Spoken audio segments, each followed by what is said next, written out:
You are now listening to The Backseat Critics, the movie review podcast.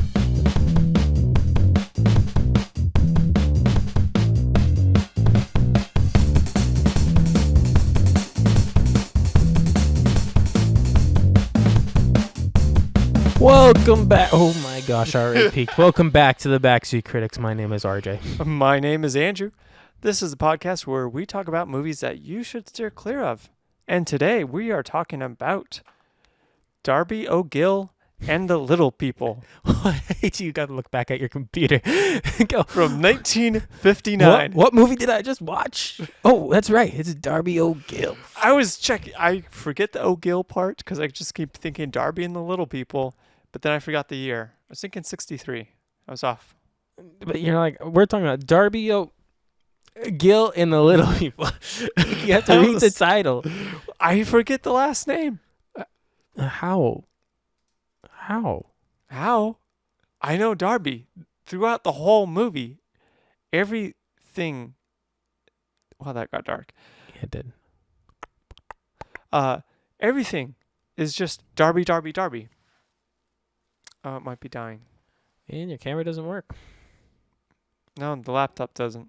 Well, it's plugged in, though. Yeah, it was at like 2% when I turned it all on. No filming today. All right, hold Anyways, on. we'll continue with this. Plug that. No, we're going to continue. Screw All right. this. Why not? All right. We'll just continue like this. All right. Don't stop this energy. Fudge out of here. You don't even know what we're talking about today, and you're like, all right. Oh, I got all the topics in front of us. Because before we get into the movie, we're going to talk about that new Ninja Turtles movie. Before diving into a man who apparently set the record for number of Disneyland visits. Jealous. And then we're going to go right into the quiz question before diving into our favorite topics, which are going to be sets, characters, scenes, and special effects. Great. Only one set for me today. That's great. We had to spoil it. Yep. All right. So you want to talk about this Ninja Turtles movie? Do I want to talk about it? No. Will I talk about it? Yes. How about that? All right. Seth Rogen. Yeah. Seth Rogen. He's producing it? Animation looks okay. Yeah. They do my man's Donatello dirty, though. They don't do him justice. What's up with the glasses? I hate that for some reason Donatello's, ever since like that live action, they just really lean hard into that. like the goggle type thing, and it's just like stop doing them like that. Please stop. He doesn't wear glasses. We've seen the 80s cartoons. None of them wear glasses. No offense if you wear glasses, but as Andrew wears glasses, but Donatello does not wear glasses. No, he doesn't. Why do you keep on doing that to him? It doesn't make any sense. It ruins the vibe. But what I like is this like 2D, 3D kind of Spider-Verse-y kind of vibe. I liked it. That did it well. At first, when I first watched it, I was like, and then I took a second take, and I was like, okay. That's kind of how I felt. It's not done by the same animation studio, so the animation is definitely different, and I will admit it's not as clean as Spider-Verse was. Do you think that some of the animators from that went over and did this? I wouldn't doubt it. You think that that's a possibility? Some of them were just like, gave the middle finger to the Spider-Verse crew at Sony and said, you know what? You guys asked for too much of us. I wouldn't say the Spider-Verse crew. I would just say Sony. They said, no soup for you, Sony. No soup for you, Sony. But yeah, no, I'm kind of excited. There's like, what a bunch of mics. Future episode. Mics? TMNT. Oh, yes, but yeah, don't be a mic. Don't be a mic, folks. Oh, a bunch of future mics. Yeah. But what about this guy that set a record? Was it 2,995 days in a row? Let's get into this. First of all, let's talk about the fact that he has to... Keep going. Oh, look at me. Keep going. Okay. This guy has to, not only, he has to have that California budget to do this, and the fact that he has to have the California pass, but now he's paying for the days where those are blacked out. And now he's got to have the budget to pay for when it's blacked out. So that is a pretty penny right there. How many days are blacked out? I believe during some of the holidays are blacked out, and then during the summer, some of the days in the summer. Summer days? Really? Some of the summer days are blocked out because of all the people that come in. Okay. I could see like around like the holidays, Christmas, New Year's. I could see that being blacked out. But summer just seems kind of weird. But whatever. I mean, kudos to this guy, I guess. Wish I had this guy's free time. And money. Also. But think about that.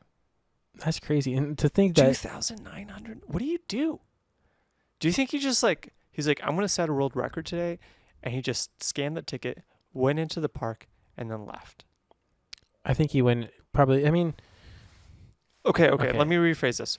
What quantifies a visit to the park? Is that just walking through the gate? Or is that actually going to a concession or riding a ride? Like, what do you think this guy did at the park every single day? I've heard of people just going in that have that California pass, Mm-hmm. go in to buy dinner, for instance. I've heard that, yeah. Which is a lot of work, I feel like. Unless you have, like, reservations at one of the restaurants, sure, I can see it, but I feel like that's a lot of work. I remember a few years ago, I read a story about a guy that was going to, I think it was Universal or Six Flags, every day for dinner, because it was cheaper than buying he got a bigger dinner there than he would if he just shopped. Oh, by the way, little spoiler effect for you. Yeah. This is what I actually meant to put in it. Disney is rolling out a new ticket that they are trying out, I believe, in Disney World. Oh. Where it is, you can go into Disney World, you can shop, you can eat any of the foods and everything. You just can't ride the rides. Interesting. Yeah, it's about $50 or something like that, they said. $50 though. $50 to go into this place to spend money is what it is. That's nuts. But people go, I mean, if you're like a collector or a pin trader or stuff, because people go in there with like mountains of pins. Just to trade. That's nuts. $50 just to go in and buy more food or buy more stuff. Or to trade pins or meet the characters or do experiences. You just can't ride rides. That kind of sucks. I wonder how they stopped that. Right? Like it said that they were going to get like a bracelet to show that they can't ride rides, but what happens if you take that off? What if you sneak past the cast member at the beginning of the line? What happens if the cast member doesn't care? How do you take it off? Is it like magnetized to your wrist? Are the cast members actually going to get paid more for checking additional wristbands? Are there additional wristbands right now that cast members have to check before people get on rides? No, there are magic bands though, which is like kind of like a wristband smartwatch type thing. There's not really a smartwatch, but you can load money up to it or tie your credit card up to it, and you just kind of ding, like hold it up, ding, and it'll pay for you, or it'll set your fast passes, that sort of thing. Okay, but there's nothing that the crew members are like looking at and be like, oh, you can't ride this ride. No. Okay. So to have this though, I'm just kind of like, okay, right? It's an interesting concept, and I kind of want to see how it plays out. Because now you're just spending money to spend money. I feel like you're paying to go spend money. I'm curious if this is Iger's decision or residual effect from Chopek. I don't know. Because if it's residual from Chopek, Iger's had plenty of time now to stop it. That's true. And if it's Iger's, I kind of wonder come on, dude. If they're figuring out that people are just going to Disneyland or so just to eat and stuff. And just to eat. Scrape some profit off that, as Disney does. Well, there's the events too, where people want to go, and they have like the food event. Okay. Food event. There's like when I was down there, or there's a wine and dine festival that they have. Okay. And then when I was down there, they're having some sort of world food event where you can try, they had these like food carts all up and down in California Adventures where you can try foods and alcohols and a whole bunch of stuff from all over the world. And then they'd have music going on from all over the world, like live performances just throughout the park. Dang. Okay. So it was kind of cool. Okay. Huh. Sorry, I know this was a side topic and we weren't planning this, but No, we weren't. But it's interesting though. it's an interesting I'm concept. curious, like what? What drove it? Yeah, what was the decision making process there? I really think it was just the fact of, hey, people just want to come here to eat sometimes. They're going to pay $100 for some steak, vegetables at the bouncy Blue Bayou. All right, fans of the Backseat Critics, we're going to throw up a poll. When you go to Disneyland, would you buy this ticket, or would you buy the one to go ride the rides? Do you think that How about $50 just take it versus out? Just take out the would you rather rides. Would just add, would you buy this ticket? would you buy this ticket? Just leave it at that. Just Okay. would you buy this ticket? All right, I'll throw that up. All right. We don't need to add the rides. I mean, of course you want to buy the one that rides. The rides. But I'm just thinking, would you rather buy the one with the rides, or would you rather buy the one without? Well, here's the next question though too. So with Disneyland tickets, like what, $180 or so, $200. Now that they've done this, now they've put a price on their rides. Mm-hmm. What, $150 Yeah. ish? To ride my rides, you have to pay $150 plus Genie Plus. Disney's nuts, man. That is some slick money. Slick moves there. Yeah, they're ballsy. They are ballsy. Yeah. That's some slick moves.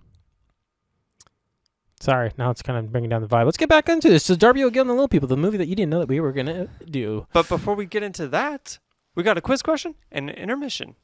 Oh, right away. Going to intermission. Okay. Quiz Yeah. question. Hit me. Yeah, quiz question. So, there's a special effect used in here that I was absolutely just adoring. It's called the Schuften effect. Okay. It's a process by filming people through a mirror and projecting it onto a miniature set. What was the first recorded movie to use this effect? It's a famous movie, so I'll give you that. We'll come back at the end. Okay. But until that, we'll meet you on the other side of the intermission. Thank you for listening to the Backseat Critics podcast. Thank you so much. We are here to just give a couple of shout outs real quick. Just really quick. Once again, this is your spot, or could be your spot in the future. And we have a special deal for you, if you would like to, for the first person who reaches out. But for now, August Keller writes. We'd like to give him a shout out. You know why, Andrew? Why is that? Because he is a fellow movie critique reviewer. It's a very good one, right? He is a very good one. You know what he does? What does he do? On his Instagram, August Keller writes. Instagram, wow. Okay. Instagram, go on there. Wow, okay. He Keep it has up a to date. critique on movies, even up-to-date movies, like Apollo Creed. Apollo Creed. Actually, no, Creed 3, I should say. I shouldn't say Apollo. Oh. But Creed 3, Wow, Creed 3. yeah. He's even got older movies, like the 40-year-old version on there. Wow. But he will give you a breakdown of I haven't grades. seen that movie. I should look at his review. There you go. Look at his Wow. review. You'll see Super handy. his grades, 1 out of 10 on subjects, and then a small review of why he reviewed it that way. That's fantastic. Fantastic review. Go give him a follow. Give him a thumbs up. Give him some love. Give him the follow. Wow. One more shout out. Do not follow the other Backseat Critics. They are frauds. They are fakes. We see you. We see you. You can't hide from us. You aren't us. You're not John Cena. You're way better. Did John Cena? Sure. Whatever John Cena do to us. You know what? You can't see him. We've seen them all over the place. But we don't see John Cena. But instead of following them, why don't you follow us? Give us some love. Hit us up with a thumbs up on Instagram, on YouTube. You can look us up. We're the Backseat Critics Movie Review Podcast. Just look us up anywhere. We'll be there. For you. If you can't find us there, Ask your mom. if you're out in like North Dakota and you're like traveling through some places and you're like, hey, Ask your I wish- Aunt Debbie. I wish I could find some Backseat Critics right on a toilet stall. Where are the Backseat Critics? Write it 3 times and we will be there. Or just shoot a flare up in the air. Big Earl will come pick you up. take you to the computer and say, here's your lesson. Right. We love you, big girl. And now back to the show. What? At least you know where to cut it. Right? Sure. Let's get into topic number 1, characters. Oh no, I forgot to record something for the characters. So here's something. Characters. Who are they? What are they doing? I don't know. What was your number 1 character? I'm going to go with the Leprechaun King. You know what? That was a good choice. That's a fantastic choice. Don't just tell me, hey, that's a good choice. No, that's a fantastic choice. That's a pretty good choice. How do you not like the Leprechaun King in this movie? I don't know. I just like how he looks at Darby O'Gill. You know what we didn't do? Oh my gosh, you didn't even have this on the docket. Oh, I didn't. You son of a monkey eating pineapple Mike. Oof. Mm-hmm. 2-minute summary. And you know what? It's on you today. You screwed the pooch.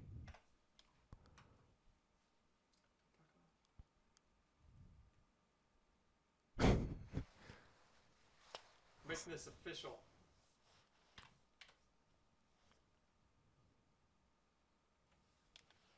All right, 2-minute summary is Darby O'Gill is an Irish person. This all takes place in Ireland. He's a groundskeeper for a cottage. He's not doing that great of a job keeping up the cottage, so the landowner comes to kick him out and replace him with Sean Connery, a young, handsome man. I'm Sean Connery. So anyways, Darby O'Gill runs to the local pub to, I don't know, rant away or whatever. About the wee people. About the wee people. No one believes him, but whatever. A priest comes in and basically says, hey, no matter what you've done, you can go to heaven if you help me haul a bell for free labor. That's cool. That's not coercion at all. No. And Darby O'Gill's like, you know what? I might be kicked out of my place by Sean Connery. I'm Sean Connery. But I'm gonna see if I can coerce him and my daughter to get married for my benefit. Nick.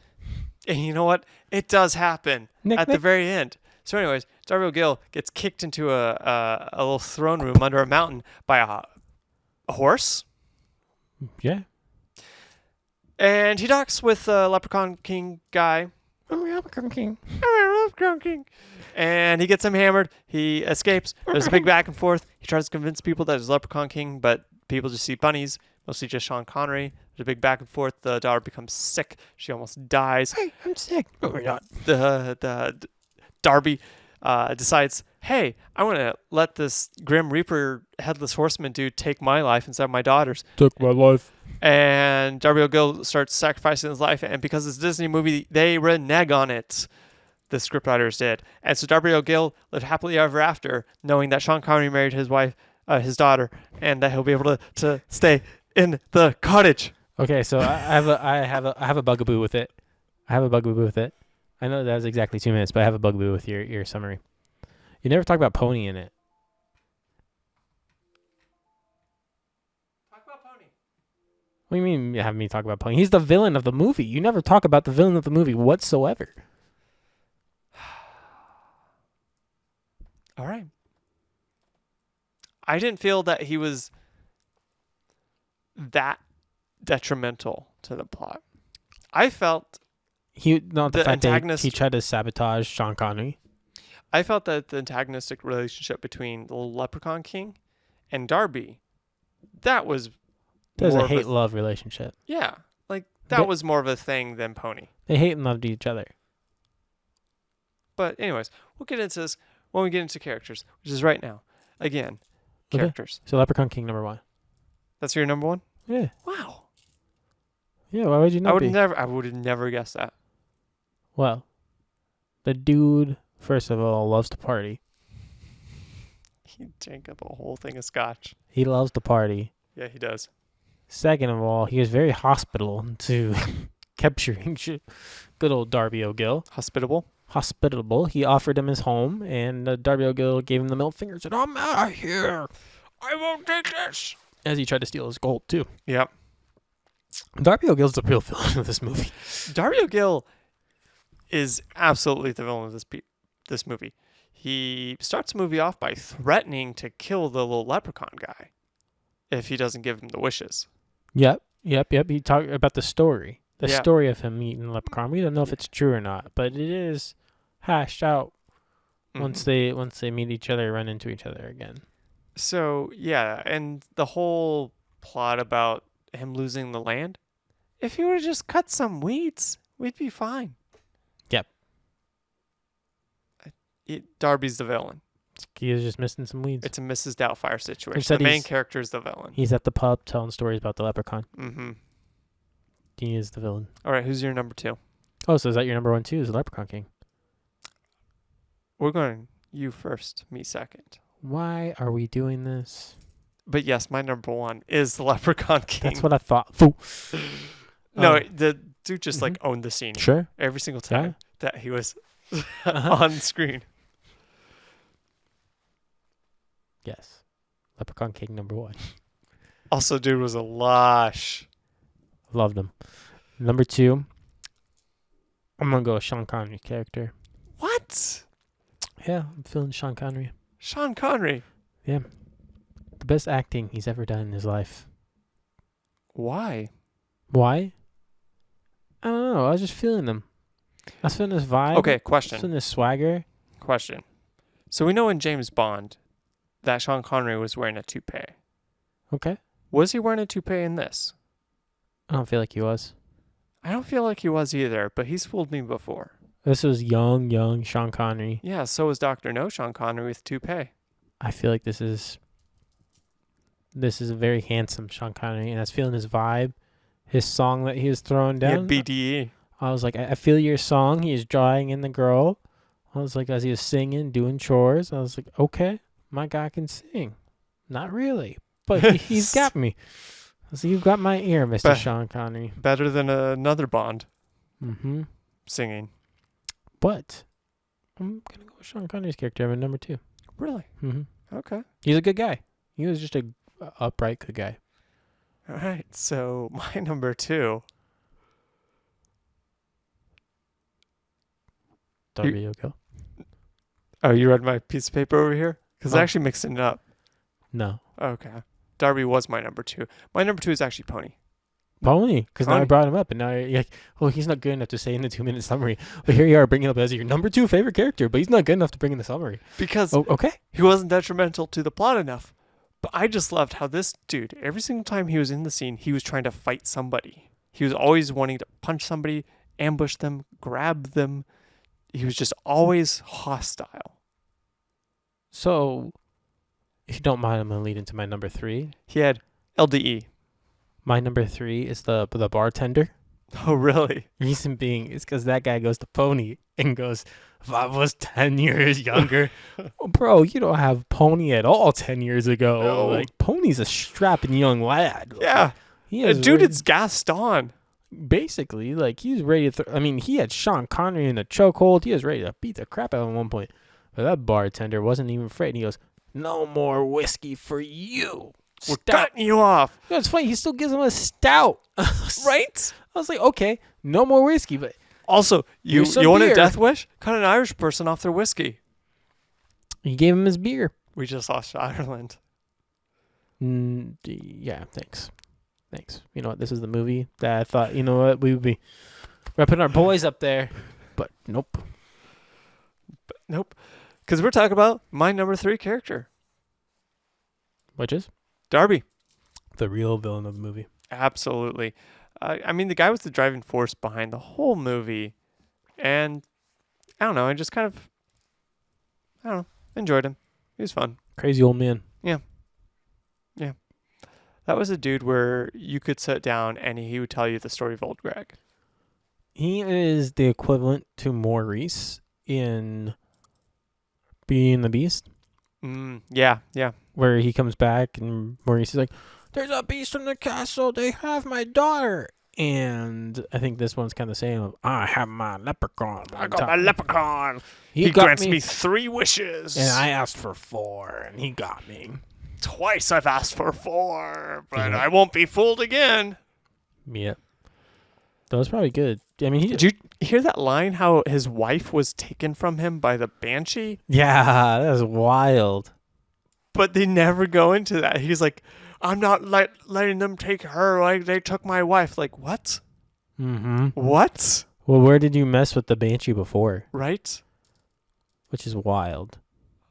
I also thought I want a movie about like young Darby. Just how this dude just continuously just messes up. I wanted to see where this guy. I just lost Good my train of story. thought. Good story, bro. I lost my train of thought. Oh my Yeah, gosh. well, it's a short train, so Yeah, it's not there. we're going on to the next. Hold on, I next want to see if I topic. can't bring this back together. We're talking Hold on. sets. Sets. Let's talk about sets, baby.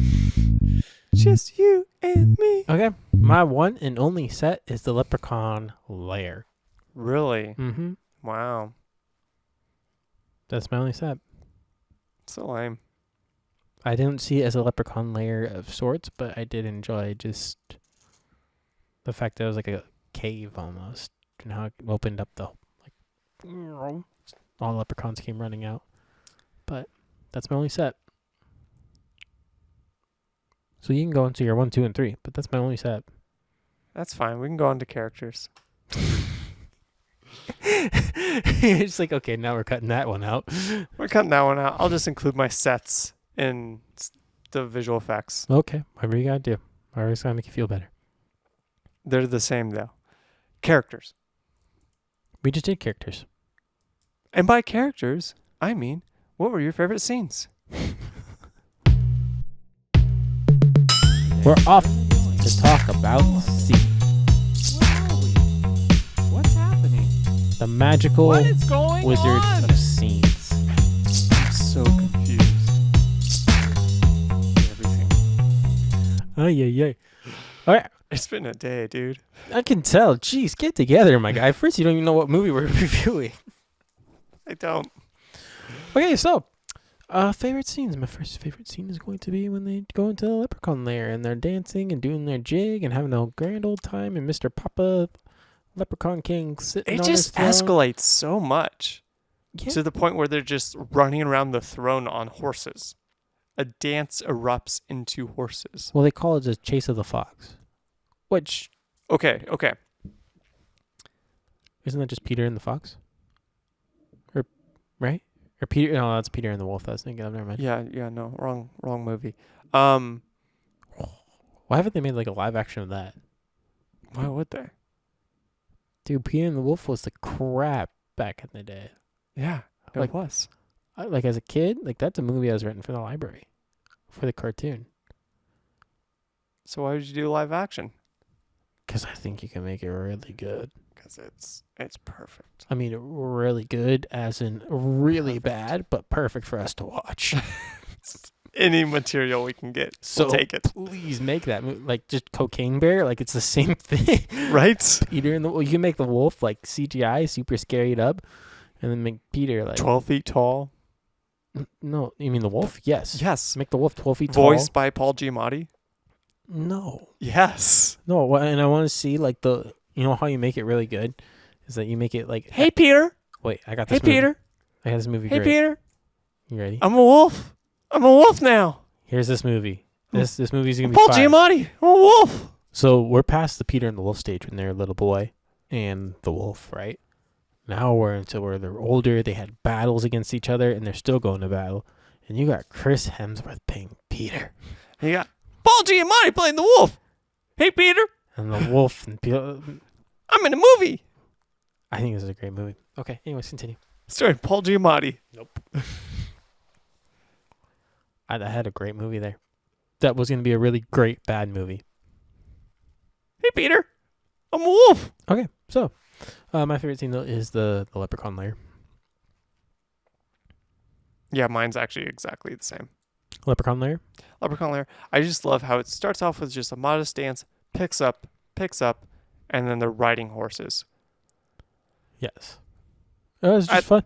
Fun watching these little dudes dancing around. The effects that go into it, which we'll get into later. Mm-hmm. Just fun scene. Mm-hmm. So, absolutely fun. What was your number 2? My number 2 is actually when he is drinking with the leprechaun to trap him.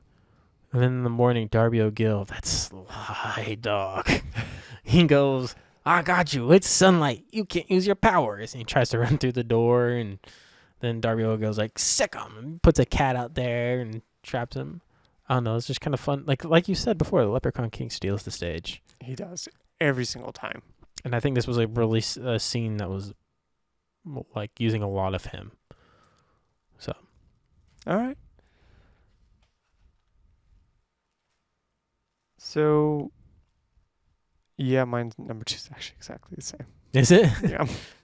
I keep looking back, but like, maybe our number 3's be different. I think our number 3's will be. I'm hoping. But no, I loved that scene where it was just like Darby and the king just like sitting there chilling, just drinking. Creepiest thing in this movie too happens during this scene is where he grabs him and throws him in the bag. Do you see like the creepy doll puppet thing moving around? Yes! That's supposed to be the leprechaun. I was just like, Chucky. Oh my gosh. I was like, nope. What if that was a moving doll actually? No strings attached for them. Oh. They found a possessed doll. And Better movie than Megan. We got something going. Scene number 3 is actually when he comes back with the bell. Oh. Just the tail end. No. When he comes back from the bell, like it's like in the movie, like in halfway through the movie, probably. It's further along than that. It's before the daughter gets sick. Way before the daughter gets sick. Not that far. Because while he's bringing back the bell, that's when Sean Connery and the daughter are starting to fall in love. Like he hasn't even made his second wish yet. No, it was after that. No, he hasn't made his second wish yet. They had fallen in love. They already had the whole bed situation where the Leprechaun King's like whispering in their ear while they're sleeping. All of that had happened. No. Uh-huh. I disagree. I know my movies. Anyways, when he comes back with the bell and the priest looks at him and goes, Darby, what's in the bag? And he goes, would you believe me if it's a leprechaun? He says, nope. And he goes, there's nothing in the bag. I was like, Darby O'Gill. He's on you sneaky cat. He is a Mike. Such a Mike. Yeah, so my number 3 is going to be the bit where the little headless horseman comes down and is summoned by the banshee and takes away Darby O'Gill. Okay. That was a setup for a nice ending. It kind of gave you the vibes of a Christmas story. Or Christmas Carol. Yeah. Kind of setting up for like the next and yeah. Like maybe Darby O'Gill changes his ways. Also, I just loved how like hokey the banshee and the headless horseman looked. And Darby's like, okay, I'm just going to stick a stagecoach. Like, why not make him work for it? Why not run? I mean, we all know it's just Christopher Walken. It's just there. Sharpened teeth and all. Yep. Just going around killing old people. All right.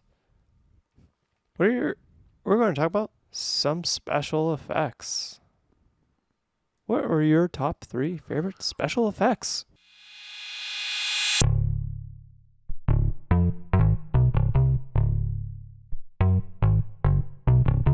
Woo, woo, woo, woo, woo, woo. Number 1 effect is actually going to be how they, I don't know what it's called, but how they use that point of view to where everybody's still the same height, even the small people, but they're filming from further away or so and using a different angle. Like they did in Lord of the Rings? Yes. Forced perspective. Mm-hmm. Yep. They would...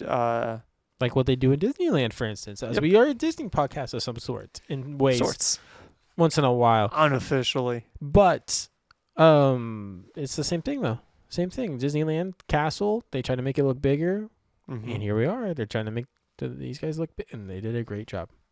They did. They set up stages 25 feet apart to make Darby look that much bigger. And in the shot where it's Darby dancing amongst the little people, and you just see his feet, little people, and the little people behind him. Those little people behind him 25 feet away, and then there's puppets set up in front of the camera, mimicking little people. You know what I find funny in all this, by the way, that we didn't touch on at all yet, characters or anything? What's up? There's this one leprechaun that just had an American accent straight up. You know, it's like this guy has like a Brooklyn accent. Not even trying. Yeah, I was like, this guy, where'd they get him? I was like, that's the leprechaun I don't want to mess with. He's from Brooklyn. Right? Like, he's going to take you behind the store. You don't want to go see him in the meat factory. Hey, I'm walking here. Exactly. I think he was one of the first leprechauns that, like, once he falls down the tunnel, I think he was one of the ones that said, hey, we got Darby. Let's go take him to the leprechaun. Let's talk about this possessed horse that pushes Darby down the hole. It's like it uses the banshee effect on it. Yeah. Another effect. That's like, yeah, never mind. We'll get into it. Yeah, we will. Well, I mean, if it's on your top 3. Anyways, but yeah, my first number 1 is just the force perspective. Okay. So, my number 1 is the Schuften effect. So we talked about this briefly with the quiz question. This is an effect where you have a mirror, and the mirror is reflecting a tiny miniaturized set, town, city, little people, or a stage 25 feet away with little people dancing around a massive throne. In that mirror, you carve away the reflective surface on the back so that only a part of it is clear. And you put the actual actor, Darby, behind that clear spot, and you film the mirror. So you capture the tiny people 25 feet away into that mirror, and Darby's amongst them. That shot of Darby, when he first showed up in the little people's lair, all done in camera, one take. There's no fancy edits there. That's just pretty cool. No forced perspective. It's all just, it's shot on a mirror. It's Which is cool. Super impressive. For how old it is, too. There's movies older than that we'll get into. But still, it's pretty cool. It's super impressive. Yeah. A lot of this has actually been used up until like Lord of the Rings. Not The Hobbit, though. Not The Hobbit. Peter Jackson really dropped the ball on that one. My number 2 is going to be actually the banshee effect.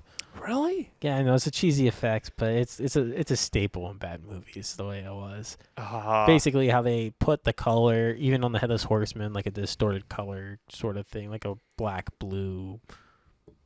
I don't know what else was in there. Yellow. Just a, you know, when you just looked at him, Yeah. like it's like they just turned it into that color, and it's a cheesy movie. It looked kind of like iridescent. Yeah. Like an oil slick. Yeah. Like a bad digitalized oil slick. And I enjoyed it a little bit. I was like, okay, this is different. Like the horse even had it. Yes, the horse had it. The horse had it when he kicked him in. I was just like, okay. I laughed so hard at that when the horse is just like, oh, come here. Yeah. Kick. And it's just like all goofy and stuff. I don't know. Something about that whole setup was just funny to me. I just looked at it. I was like, old movie, but Old movie should know better. it's all fun. Yeah. Dr. Cyclops was out by this point. We know how to do good tiny people movies. What's your number 2? What's my number 2? What's your number 2? What's my number 2? My number 2 is Wanna go going Taco to Bell? be the matte paintings, because half the backgrounds in this, the sets, some of the sets included are actually fake. They're all matte paintings set over top of actual like Irish like countryside or whatnot. So the mountain, obviously, that was fake. But there's even bits like the stable that Darby captured the king in, and he's looking out into the town. The whole door frame and then the top half of the town, fake. there's bits of the daughter where she's running to get her dad at the bar at the very beginning when the landlord guy comes with Sean Connery. The whole arch and fields, fake. All matte painting setup. So clean, especially for that time period.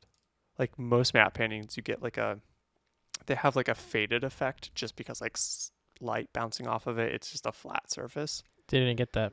You didn't get that at all. You would be surprised at the number of like matte paintings set up in this movie. It's insane. That's pretty good. So that is my number 2. And that is why I was saying special effects. Part of the reason why I was saying special effects are the sets. It's a special effect that's used on the sets, but it doesn't mean that I need to enjoy the sets. But also, I mean, the whole Shuften effect. Like, that's a set. The whole I think the effects are more important than the set itself. I don't know. A lot of the effects are contingent on the sets. I agree to disagree. Well, you're wrong. Okay, that's cool. All right. What's your number 3? Number 3 effect is going to be the Leprechaun King when he comes to them in the dreams and how he becomes translucent a little bit. A little bit, like halfway. And how they make him like appear like on the bed and stuff like that. I kind of enjoy that. My number 3 is going to be basically your number 1, which was the forced perspective, especially when Darby was dancing amongst the little people. There was one shot in particular. There's a whole set built for it. Again, to my point, where Darby was right up next to the camera. People were 25 feet away. It was all built in like this cavernous kind of area. You would never notice it. There's actually a little tiny seam amongst the tiles that if you look, you can kind of see. Or what about when the Leprechaun King is being chased by the cat and he hides inside the pitchfork? The giant pitchfork? Yeah. I'm still going with that forced perspective with Darby in the middle. Well, I mean, isn't that a forced perspective scene too? Did they just create the giant pitchfork? Yeah. And then they had the cat like probably closer up. Yeah, there was a giant pitchfork. There was a giant wagon wheel. And then there's obviously the giant bench and stuff like that and giant bed frame. But yeah. There we go. But my favorite instance of the forced perspective was Darby dancing amongst the little people because it was so clean. Well, yeah. For that time period. Well, yeah. But I mean, like that's the standard, right? Like usually with where you've got small people and little larger people mixed, you don't put stuff in the foreground because it breaks the illusion. But they did it so cleanly in this. Disney magic. Right. Sprinkle some of that in there. That's how they sprinkle it. Let's not sprinkle anymore.